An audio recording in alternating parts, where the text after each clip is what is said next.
It is important to understand this. The Prophet lives in our hearts. When he's ridiculed, when he's insulted, it hurts. As we human beings understand one thing: the pain of the heart is far, far, far more hurtful than physical pain. And that's why the Muslims react. Islamophobia. There are 1.3 billion Muslims in this world.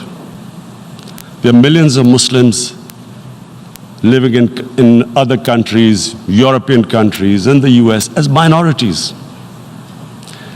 Islamophobia, since 9/11, has grown at a pace where it is alarming. Human communities live together. There should be understanding amongst them. But Islamophobia is creating a division. Muslim women wearing hijab, it's become an issue.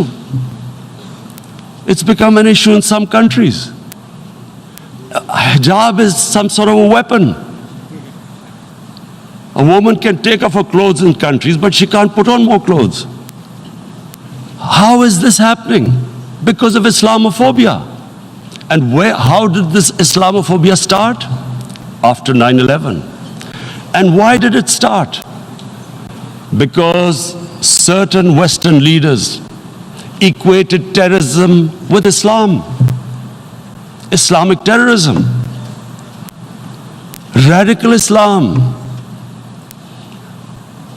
What is radical Islam?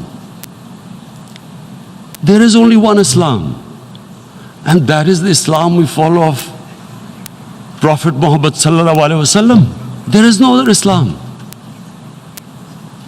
Radical Islam, Islamic terrorism, what message did they send to people in the West? And why is there Islamophobia? How is a person in New York, in the Midwest, in the US, in European capital, how is he going to distinguish between who is a moderate Muslim and who's a radical Muslim? Because terrorism has nothing to do with any religion. This Islamic terrorism, Islamic radicalism, and sadly used by leaders, this has been the main reason for this Islamophobia. And it has caused pain amongst Muslims. We in Muslim countries watch this Islamophobia traveling abroad, and it's getting worse. And may I just say, Mr. President, that in European countries, it is marginalizing Muslim communities. And we all know that marginalization leads to radicalization. Some of the people who ended up as militants in Syria and other places were from marginalized Muslim communities. And my point here is that we must address this issue. I'm sad to say that we Muslim leaders have not addressed this issue either. After 9/11, when this thing came about war against radical Islam, rather than Muslim leaders trying to explain to the West that there is no such thing as radical Islam, in all human communities, they are radicals, they are liberals and rest are moderate. All human communities, Christians, Jews, everyone has it. But Islam is not radical, neither Judaism, neither Christianity, neither Hinduism. No religion preaches radicalism. The basis of all religion is compassion and justice, which differentiates us from the animal kingdom. But unfortunately, the Muslim leadership was so scared of being called radical Islam that all of them became moderates. In Pakistan, we were in the eye of the storm, and our government coined a phrase called enlightened moderation. No one knows what it meant, but everyone started putting on Western suits that they were moderates, started speaking. Even those who didn't know English would speak English because they were moderates. No one had a clue what it was, because we in the Muslim world did not explain to the West that there is no such thing as radical Islam. One of the reasons why after 9/11 Islam was supposed to be equated with terrorism was suicide attacks. Because the 9/11 bombers did a suicide attack, all sorts of theories came up that the Muslims are involved in suicide attacks because they will get virgin in heavens. Some came up with, what about women, suicide attackers? So this bizarre thing happened. No one explained. Suicide attacks and Islam were equated. No one did research that before 9/11, the majority of suicide attacks in the world were by Tamil Tigers, who were Hindus. No one blamed Hinduism, and quite rightly.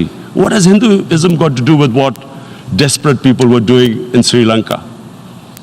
We all know about, we've seen films about Japanese kamikaze pilots at the end of the Second World War doing suicide attacks. No one blamed the religion. But here we were trying to prove we were moderates and not explaining to the West. But the most important thing I wanted to say here today, in explaining this Islamophobia, Mr. President, and I feel it's very important because I've spent, because of, I played professional sport in England, I spent a lot of time there, so I know how the Western mind works and how West views religion. So where the misunderstanding about Islam came. And one of the reasons it caused Islamophobia. That was, in 1989, this book was published, maligning, insulting, ridiculing our Prophet Muhammad sallallahu alaihi wasallam. And there was a reaction in the Muslim world. The West couldn't understand what was the problem. Because in the West, because I have spent so much time in the West, religion is perceived completely differently. They don't look upon religion like we do. And so, Islam was supposed to be an intolerant religion. It was against freedom of expression. And Islam took a real beating 30 years ago. I still remember it became a watershed. And every 2 or 3 years, someone would malign our Prophet, peace be upon him.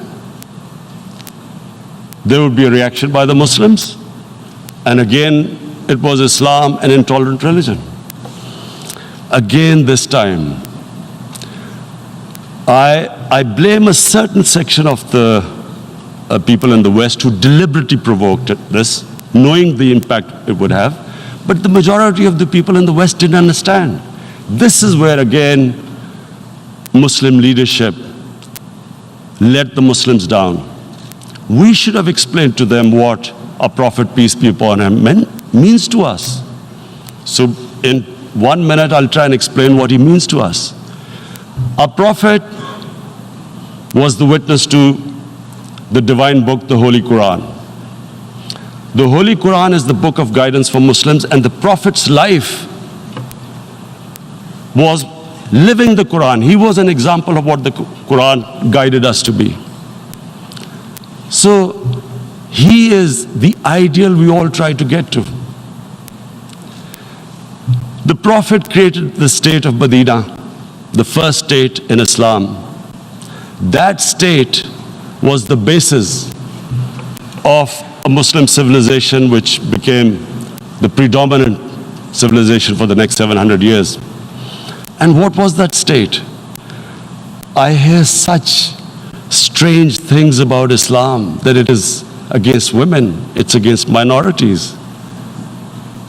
The first state of Islam in Medina, it was the first time a welfare state was set up.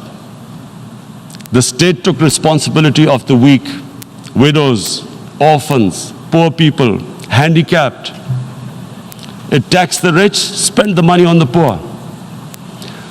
The state announced that all human beings are children of Adam, hence equal, whatever the color of their skin. The state announced, the Prophet announced that, and slavery, the whole system depended on slavery as it did for many years in the Western societies. The Prophet said that one of the greatest deeds is to free a slave. But because the society depended on slavery, he said, but if you have to treat them as an equal member of the family. And as a result, something happened in a Muslim world which hasn't happened in any other civilization. Slave dynasties appeared. Slaves became kings. The Mamluks, slaves who ruled Egypt. In India, there were slave dynasties. And then, with minorities, again, you hear that Islam is supposed to be against minorities. Let me just make this clear. In Islam, the Prophet announced that everyone was free to practice his religion. It was a sacred duty to protect the places of worship of all religions. He announced that every person is equal in front of law, whatever his religion or his color. And this incredible case, and I always quote this, that the fourth Khalifa, the head of state of Medina, he lost a court case against a Jewish citizen. So, number one, it showed there was a rule of law, no one was above law. And number two, that a Jewish citizen was an equal citizen. So, Mr. President, when a Muslim society is unjust to its minorities, it is going against the religion of Islam and our Prophet, peace be upon him. So, it is important to understand this. The Prophet lives in our hearts. When he's ridiculed, when he's insulted, it hurts. As we human beings understand one thing, the pain of the heart is far, far, far more hurtful than physical pain. And that's why the Muslims react. And I always thought that if I ever had this stage, I would try and explain this to the world community, especially to the Western community, because having lived in the Western community, people didn't understand this.